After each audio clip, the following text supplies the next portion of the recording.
Hello, Witchy. Hello there, and thank you for hanging out with us, Madam Z, and the fabulous Lilith Dorsey. So today Hello. we are going to, hey, Lily, how are you? Thanks for joining. I'm so excited that you're going to be part of the Witches Gathering event. And I'm so happy to spend time with you today as we just sit and talk about what's going on, introduce you to the audience, and let's just hang out and have a conversation. So, welcome, Lilith. How are you? I'm good. Thank you so much for having me on. I'm so excited to do this event. I know it's been in the works for about a year now, so it's finally starting to come together. So I'm so excited to have you as part of our event, which is our featured speaker for this whole entire event. So when you said, hell yeah, I'll do it, I was like, oh my God, I got Lilith Dorsey on the event. Yes, I'm so excited that you're going to be part of this magical event. So let's go ahead and jump right into it. So for the people who don't know you, just introduce yourself. Tell us what you do, and give us just a brief example of what's going on with you. All right, sweet. My name is Lilith Dorsey. My parents named me Lilith. So when people ask, like, when I started with the magic, I suppose it was from the very beginning because they always called me Lilith. And I just sort of was an eclectic witch as a teenager, reading cards and all those things that the teen witches do, cards and Ouija boards and, all of those kinds of things. Yeah. And then as I got older, I went to university. My undergrad, I went to NYU for film, and I sort of concentrated on experimental film and sacred dance in film and things like that. But then I got pregnant with my oldest daughter, and I had to drop out in my senior year, tear. And life always happens, right? Yeah, single mommy problems.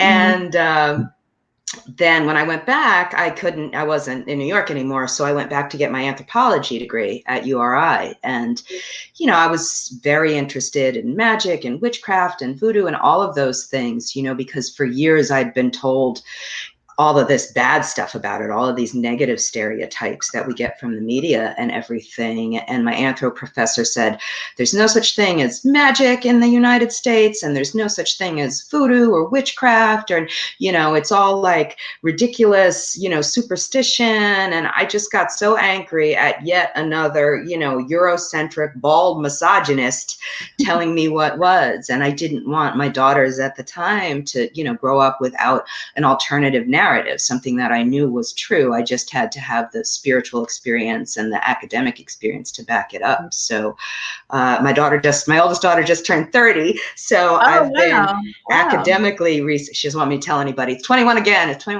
So that way we can all stay young. But so I've been researching it since then, and we started the Oshun-African Magickal Quarterly, I think back in 89 or 90. So, we've been doing this for a very long time. And as far as the New Orleans Voodoo side of things go, I met my priestess Miriam 28 years ago, and I've been a member of the temple ever since. And now I operate my own New Orleans Voodoo house, and I have godkids and students and give workshops like I'm giving for you. And it's been a wild ride. It's exciting. I'm so excited to have you on the event, the Witches Gathering event, because a lot of our witches now are just kind of like rural, or they're solitary. And now with what's happening, they're not able to go experience New Orleans, or they're not able to go connect with you. So this gives you an opportunity to bring in your style of magic in front of a lot of people who would never have the chance to be introduced to voodoo. So I think it's an amazing opportunity to get some new witches into new practices. When I started, it was very rural. I was in rural Tennessee, Alabama, so that we had very one strict path, and it was Wicca, right? Yeah. There wasn't any, other thing than Wicca. And when I went to larger cities and I started looking at other pantheons, this whole new world opened up to me. I'm like, what is all this new kind of stuff? I thought it was just strictly Wicca, but it's not. So many different paths to choose from. So you have to find your own path. So I'm glad that you're bringing that and introducing that kind of magic to new people who have never been able to experience it before. So I'm super excited. So let's talk a little bit about New Orleans voodoo. Well, New Orleans voodoo is really unique. I mean, I think it worked for me just coming from an eclectic background and coming from a place where we did lots of different things. I like to think of New Orleans voodoo as like a gumbo. So you've got a little bit of this in there and a little bit of that in there, and everybody has its own recipe flavor for what it is that they do. Mm-hmm. As I said, I started with my priestess from the Voodoo Spiritual Temple here in New Orleans a very long time ago. And you know, Priestess Miriam started out again with her own background, was very eclectic, and her husband, Priest Ashwan, who started the temple with her, was a Belizean Obeah man. So there's a lot of that kind of Belizean herbalism that I think you don't get in other houses. There's definitely also a strong, we had 2 temple drummers that were Cuban Santeros. They've since passed. They were dear friends of mine. But again, so we had that little bit of a flavor in there because they were at the temple and they were drumming and they were part of the family. And then my priest, Louis Martinet, who is the author of the New Orleans Voodoo Tarot in conjunction with Sally Ann Glassman, his background was from ceremonial magic. So it was like we were informed by so many other systems when we even walked through the door. So it was like sort of amping up what it was that we did. And it just makes me so happy that I found that family 28 years ago. And I'm actually going to the temple today when I leave here, you know, and that through studying with me, my god kids, I just moved to New Orleans. Before I would come about maybe 5-6 times a year, but I finally managed to make the big move. And I was living in Brooklyn, and that's where I'm from. That's where I grew up. So a lot of my god kids didn't have the chance to experience New Orleans style voodoo until they met me and they started studying with me. And, you know, before all of this happened, we would make yearly trips down here for St. John's Eve to do blessings and sort of a pilgrimage, really, you know. So it's nice that now I'm here, and hopefully when things get easier, they can come and travel. But I can still, like you said, I can still meet with people through this medium. And it's something, you know, I went to film school, so it's something I feel really comfortable with. And I'm, you know, pretty much, I don't know, I have a little bit of a handle on it. I'm not going to say I'm an expert, but I think hopefully all of those years of NYU education, both undergrad and grad, taught me how to at least, you know, give good workshop, you know. Exactly. And, you know, that's the one thing that, you know, we talk about that too, is, you know, our business also changes. Sorry, my nose itching. And then our magic also changes along with the times. And, you know, when you become one with magic and you become one with the goddesses and you become one with Mother Nature and the spirits, they'll kind of throw you for a loop. And I always hate to say that, they'll test you, but they kind of will. To see how, you know, how you're going to adapt to your kind of magic. And I call it magic on the fly, right? Sure. So this is just the universe, you know, the spirits, goddess, or whoever you connect with or call in. It's just kind of giving us like, okay, we got a huge shift. Are you going to shift with this? Or are you going to go a different way, right? So I find that we're kind of shifting in the different direction right now, and we're adapting. But as soon as this is over with, we're all going to make a trip to New Orleans, because there is nothing like the magic of New Orleans. It draws you in, like it's in your soul for some reason. You're like, I don't know why I am connected to this city, but once you step over the bayou, you're like, wow, you feel it. Like I've never felt anything. Every step that you take in New Orleans is magic. It's just incredible. Even the food. It's true. It has its own unique character. It really does. I was saying to a friend of mine who's here from out of town that it's once you drink the water, you have to come back. That's what they say, you know, and most of our water comes from the Mississippi. And I even made a documentary about New Orleans voodoo called Bodies of Water. I made it before Katrina, but it was all about how the Mississippi and the connection to the water here. And it was funny. I said, I moved here and I was thinking about it. And I was like, I don't just live next to the Mississippi. I live next to Lake Pontchartrain. I live next to the canal. I live next to the Gulf. So there's all these bodies of water that influence the character of the magic. You know, it's like that our bodies are mostly made up of water. Our hearts, our minds are mostly made up of water. So when we get here, they call it tipsy, you know, and they call it the Crescent City, and they call it all these other things. My friend calls it the Big Sleazy. So it has all of these. He's lived here for 40 years. It has all of these really unique things going for it, you know, and we haven't even talked about Marie Laveau or some of the other really gigantic figures, these voodoo queens that shaped the character of the city, that shaped the magic and still inform it, still walk through the streets and everything like that. I have a friend who does a show, and she said every time she gets somebody on it, she goes, what's your connection to Marie Laveau? So I have a lot of connections to Marie Laveau. You know, I was talking about growing up in the city. Even when I was growing up, one of my aunts was mentally ill. And when I was 2 years old, every time I would walk in the room, she would go, here is Marie Laveau, and start singing the Marie Laveau song. She had a beautiful voice. So I feel like in a way, Marie Laveau was always there, you know, even if I didn't know who she was, you know. And like you said, you take a little piece of the city with you when you go home, and you keep that.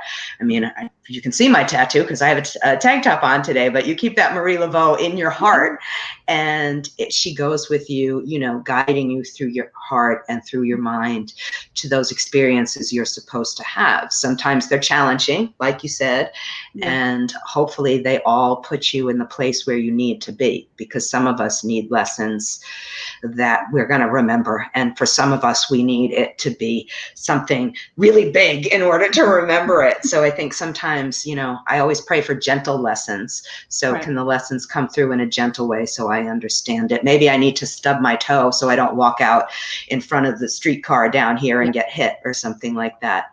And oh, here's my New Orleans story about that. I had a friend of mine, the streetcar down here, I was on it once, and the streetcar driver got off, parked the thing, and went in to get a sandwich.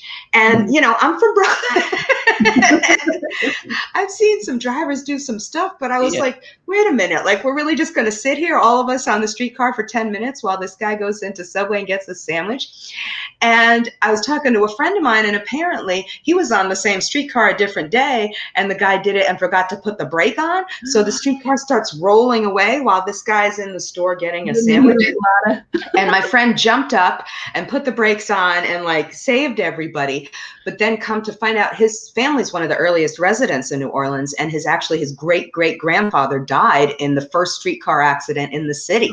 So I was like, wow, that's like some sort of beautiful ancestral karma coming back, that like his great-great-grandson could save everybody. And, you know, I just thought that was beautiful. But the city does things like that to you. They allow you to have those magical moments. It is. And I think when you go to the Crescent City, that it just opens up all your spiritual gifts. It's just a welcoming and things that you've never experienced before. You experience it times 3. I think it's like witchcraft on crack. I swear.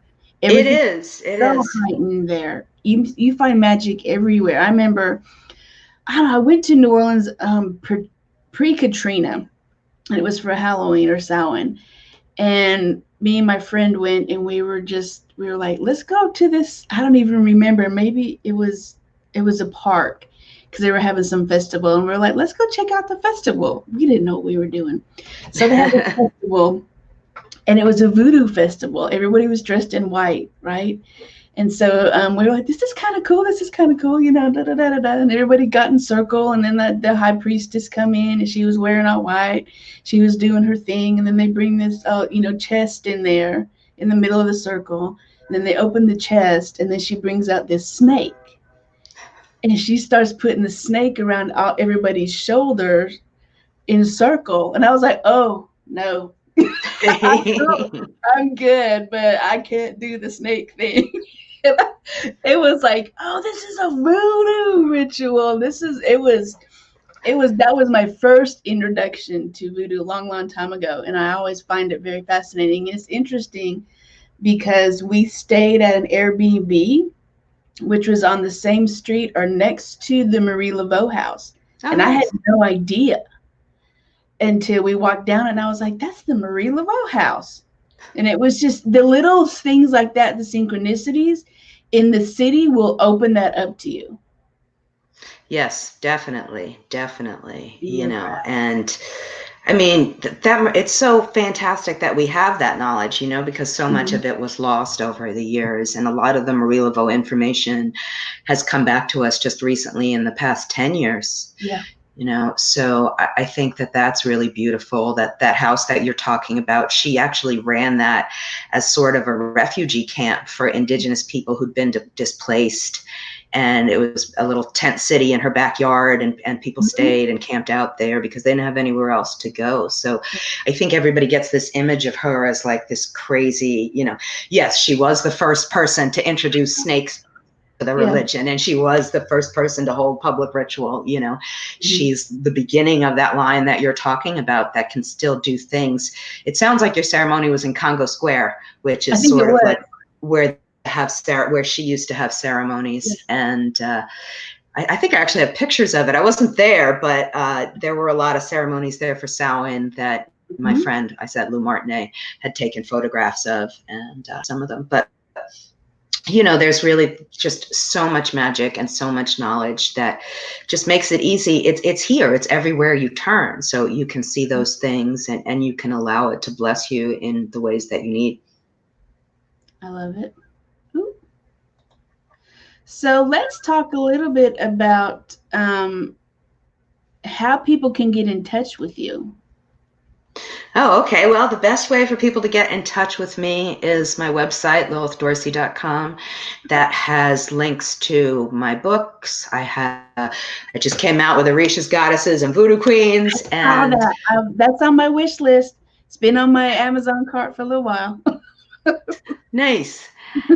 I have another book coming out very soon, actually, October, called Water Magic.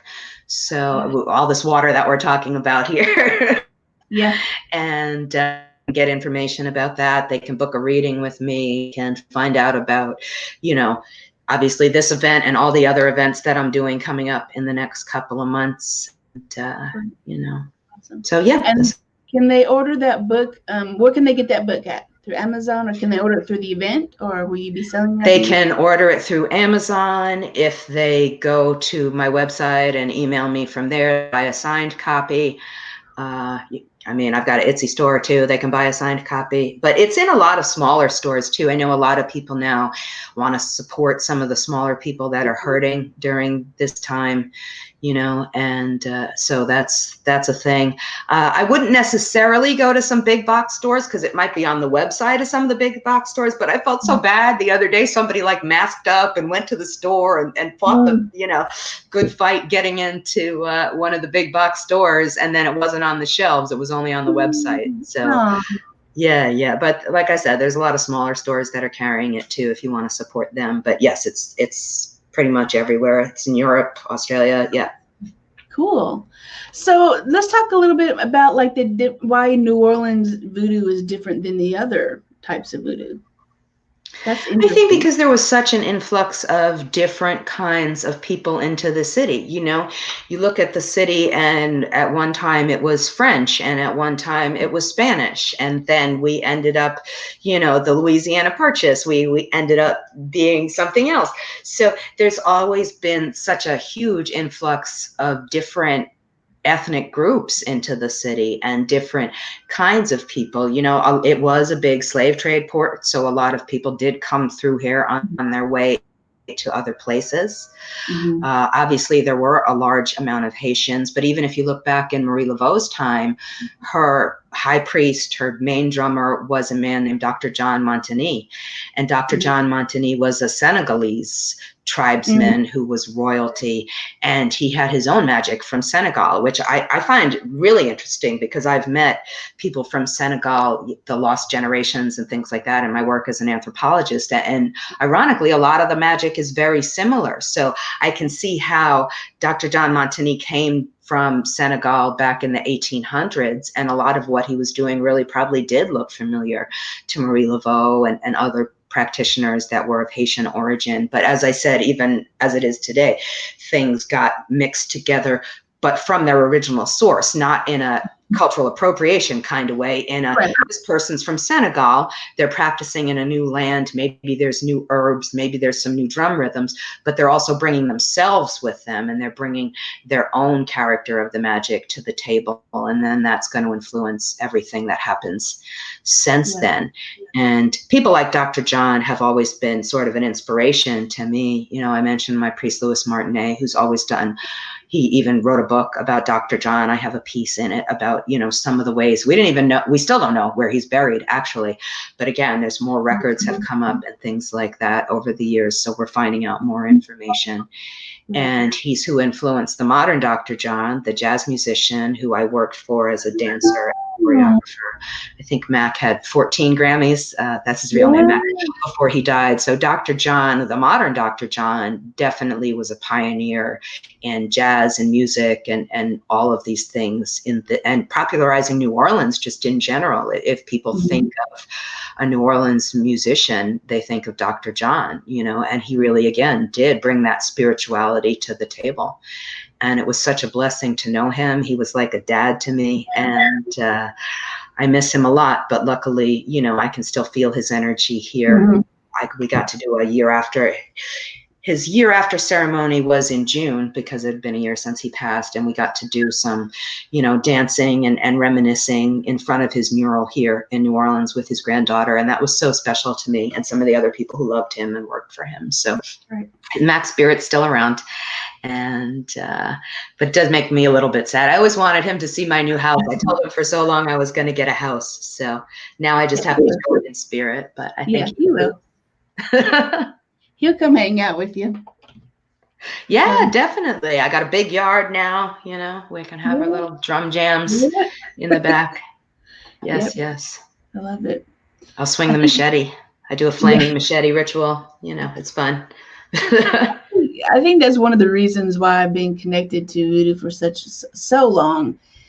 And I'm not trained in, like you are, you know, professionally trained in it. I just find it very fascinating, very attracted to it, is because of the spiritual work that goes with that. And you have spiritual work and ancestor work in Wiccan and, you know, eclectic witch and that kind of thing. But for some reason, I don't know why, but I feel a deeper connection with voodoo, with spiritual and ancestor work.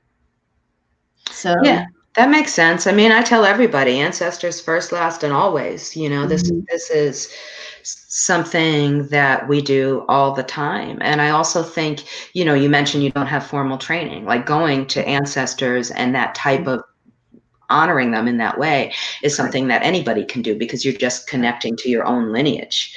You know, you can leave things for your grandparents or your great grandparents, how I mentioned, you know, and you can honor them that way. My formal training is more Wiccan, witch kind of thing. And, you know, I've been doing it for a long time, a year and a day. When I started a year and a day back in the day, we had to do a year and a day under a high priestess. So it was very hands-on training for a very long time. But I don't know what your protocols are for becoming a high priestess in voodoo. It's nothing that to really go into lightly, for sure. Because I think voodoo is not, I don't know, I'm kind of torn between is it a religion or is it a path? But I know that when you step into your power, right, you do this every day. Oh yeah, definitely. Definitely. Yeah, I mean, I certainly meet people who say it's intense and they could not commit themselves to that type of practice. you know, it's a dedicated thing. I'm also in Lukumi, or Santeria, as most people know it as, you know, and my Santo priestess, she's passed now, but she used to say she wouldn't initiate somebody until they absolutely didn't want it. Because what it is, I mean, honestly, like you said, I can speak freely here. Honestly, my godson messaged me 13 times last night at about 2 in the morning, and it was not a life or death matter. So, you know, I love my god kids dearly, but it is a 24/7 job, and sometimes it's even a 24/7 job when it's not an emergency, but they think it is. So I have some students. I mean, I started initiating people probably about 20 years ago. I have some students that are still active members of the house that have been with me for about 14, 15 years. And, you know, each initiation comes with its own trials and things like that. You mentioned there are tests. So sometimes the tests can be, you know, something that's sounds simple, but when you get up into doing it, it can be very difficult. I think that's part of the process. I have a friend, I just got off the phone with him, and he's a high priest in Ifa. And, you know, we were at a ritual once, and one of our god brothers couldn't find a white candle. They're calling us from the store going, I can't find a white candle. And we're like, look, we can't help you. You know what I mean? Like, if it's not at that store, go to another store. Keep going to all the stores you have to go to, because for us, there's no substitutes, you know, certainly not on things that are, you know, necessary for the religion and the tradition. And sometimes it seems simple, but it's really complicated when you do try and get together. So that's part of the process. Plus, there's a lot of study. There's a lot. I mean, sometimes I joke with my god kids and I jump up behind them and I go like, you know, what's the, you know, botanical name for Jezebel root, and what do you use it for? And, you know, things like that. It's not formalized in the sense like you get a little SAT with 1,000 questions on it that you're supposed to do. But practically, you know, I need to see that they demonstrate the time and the energy and the dedication. And I think one thing that really differs from a lot of mainstream Wicca and even witchcraft is that there's also monetary hurdles that come with these things. Now, for us, part of the money goes to the house, to the spiritual family that we have, and it's used to put on feasts. It's used to help with, you know, shortfalls if somebody else's initiation down the road. It's used for practical things. You know, we need to have flowers for offering, or we need to have food for offering, or we need to have, you know, I have one goddaughter that is, I'm not sure exactly how old she is. I think she's in her late 80s, early 90s, you know, so sometimes if she can't necessarily navigate public transportation to get where she's going, we help her do that if it's something that she really needs, you know. So there's all these levels of things. It's not, I think there's a resistance that I get when I talk to a lot of these people, because there's this very, and I won't get into the history of that, but there's this very erroneous kind of belief within mainstream Wicca that it shouldn't cost anything. And that's really a relatively new belief. And what I always tell people is, you're going to pay a doctor, you're going to pay a lawyer. Maybe it won't come out of your pocket, but somebody's paying these people, and somebody's paying them a lot. So if you have a spiritual teacher where they're giving you advice not only on spiritual matters, but I'm not saying I don't tell people to go to the doctor. If they need to go to the doctor, I tell them to go to the doctor. But especially in times like now, I have one godson that's a nurse, and his father came down with COVID, and, you know, obviously he did everything medically for him, but spiritually there were things that he needed to do too. So it's not just practical spiritual advice, it's medical advice backed up by, you know, good sound science. It's, you know, dietary advice. It's, you know, what to do legally. It's what to do with all of these things, you know, because there is a level of practical knowledge, but also a level of spiritual knowledge that I feel like can help you be successful in whatever situation you're dealing with. Yeah, they run into that. It's a lot of going around. It's been whoever started that practice of you're not supposed to charge for your gifts need to be like quartered and buried because for some reason people have stuck with that. And I'm just, you know, and I tell them, I'm like, any kind of teacher, if you go to college, you're going to pay. Oh, sure. Thousands of dollars. Yeah, if you go to a doctor, you're going to pay. And it's just like working with the ancestors. You give them offerings, you give them gifts in exchange for, you know, granting your petition. you know, that kind of thing. It's the exchange of energy. So it's a big misconception that we've, I don't know, bought into for some reason. It's the whole thing of you can't be wealthy, or you can't be whatever you call wealth or abundance, in order to be spiritual. It's like you have to be poor in order to be more connected to spirit, which is weird, you know. No, that's ridiculous. You know, Yeah. I mean, and it came up in the 40s and 50s, and it was really just a scam. I'm not going to go into the history of it. Well, I think Yeah. if you look back at it, it probably has to do with Catholicism, and, you know, the monks were always poor, and, you know, they took a vow of poverty in order to be close to, you know, God. So I'm sure if you look at it historically, there's some reference to where it started. I'm sure it Oh, probably yeah, did. definitely. Definitely. Yep. Yeah, probably did. So, give us one quick tip or word of advice for the people watching today. And what would you like us to know? Well, we've already been talking about ancestors over and over again. So, you know, as I mentioned, I always tell people to go to their ancestors. If you have a space dedicated to your ancestors, make sure it's clean, make sure you have fresh offerings, you know, like attracts like. So if there are dirty things on there or spoiled food, or even, you know, it's an adjustment for me coming down to New Orleans, because I will put something down and it's just so damp here and humid that things spoil a lot quicker than they would have. So it's about being mindful enough to take care of them, you know, and to pay attention to it, and to really honor them, as I said before, with things that they liked in life. And then hopefully they'll have your back. You know, those are the ones who really care most about you being successful.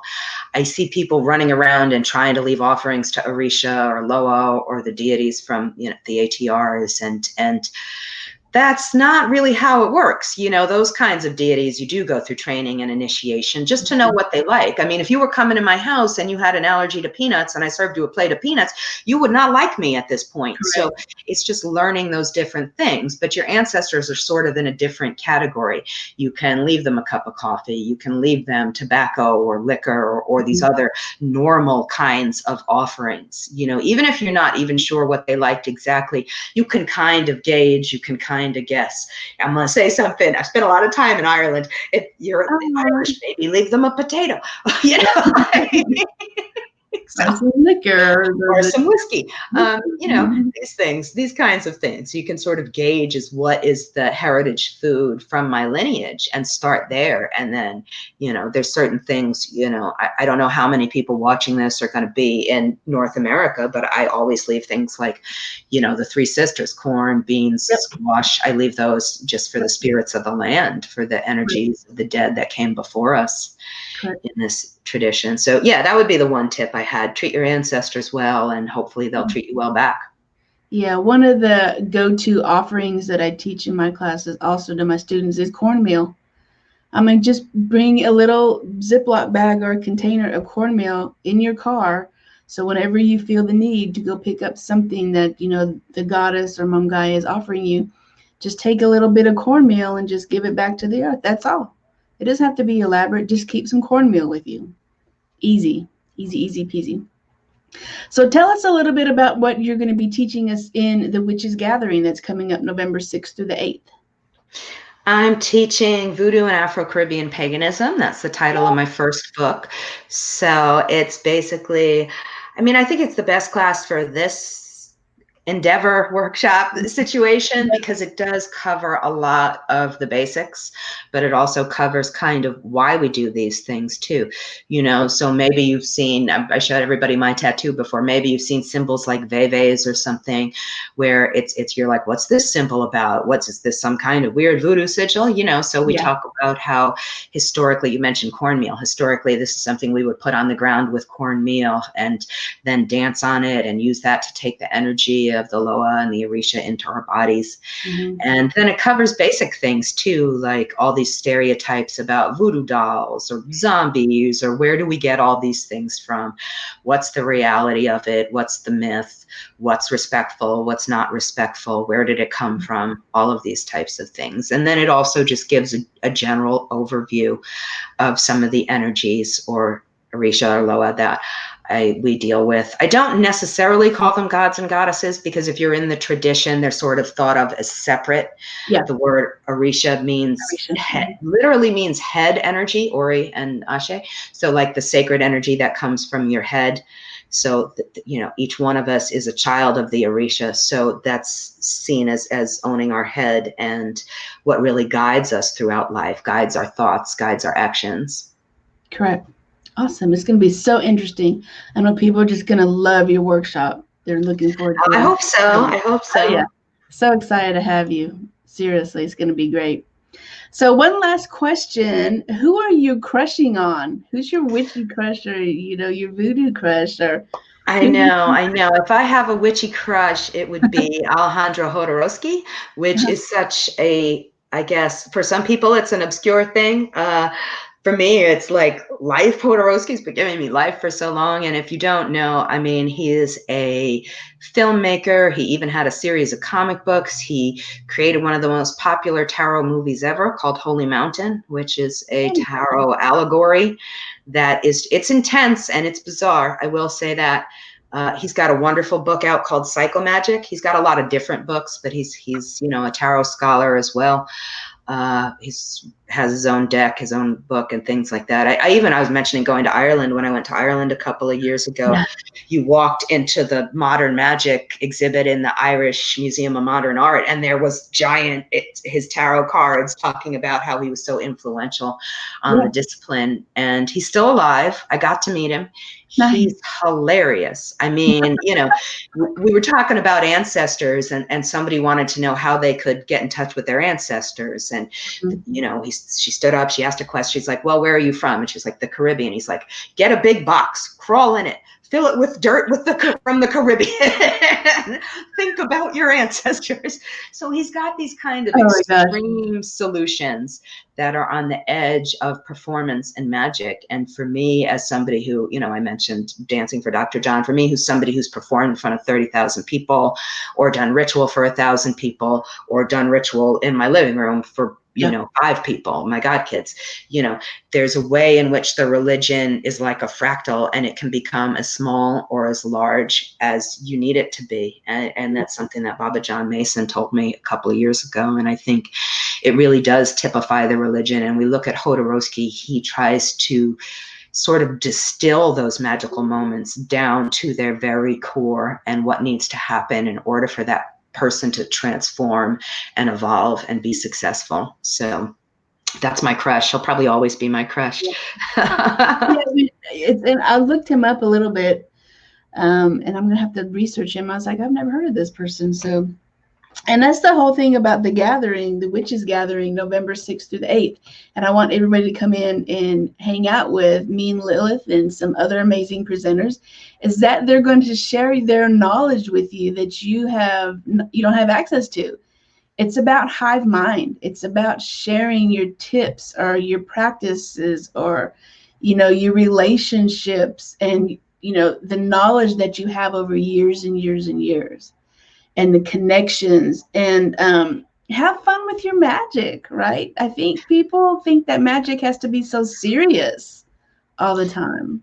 No, I don't. I mean, that's why we incorporate singing, we incorporate dancing, we incorporate, you know, just the sacred act of making an altar and making it beautiful. It should be fun. It should be enjoyable. It's a responsibility, but everything in life is a responsibility. Right. You still have it. So thank you so much for being here and hanging out with us. We're looking forward to your workshops. I am so looking forward to your workshop. And November 6th through the 8th, at the scroll at the bottom, you will have the bit.ly link to buy tickets. It will also be in the description. We have lots of other presenters that are going to be coming, lots of vending opportunities. So you can go, you know, spend some stuff, buy some stuff. Lilith is going to have her courses available in her room, and her books. and you can just come hang out with us and spend a whole weekend just hanging out with other phenomenal witches, practitioners, and weavers of the craft. Thank you, Lilith, for being here. And Oh, thank you so much. It was a joy, and I can't wait for the event. I know, we're so excited about it. All right, my witchy friends, we will see you later. Witch on.